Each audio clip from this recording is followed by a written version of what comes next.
ప్రతి కార్యకర్తకు నేను ఒకటే చెప్తా ఉన్నా, ఎవడెవడైతే మీకు అన్యాయం చేశాడో పర్వాలా, అన్యాయం చేయండి, చేయించుకుంటాం, టైం మీది, కానియండి, కొట్టండి అని చెప్పండి. ఆడు ఎవడు ఏం చేస్తా ఉన్నాడో పేరు రాసుకోండి.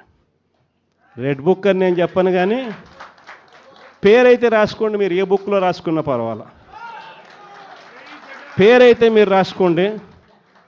దాని తర్వాత మాత్రం అన్యాయం చేసినోనికి సినిమా మాత్రం మనం చూపిస్తామని చెప్తాను. ఆ మనిషి రిటైర్డ్ అయి ఉన్నా కూడా లాక్కొని వస్తా, ఆ మనిషి దేశం విడిచిపెట్టిపోయినా లాక్కొని వస్తా. ఎవరిని వదిలిపెట్టేది ఉండదు.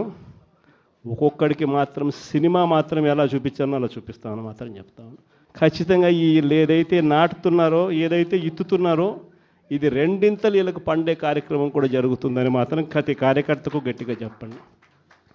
ఎందుకనంటే ఈరోజు రాష్ట్ర వ్యాప్తంగా ఇదే జరుగుతూ ఉంది.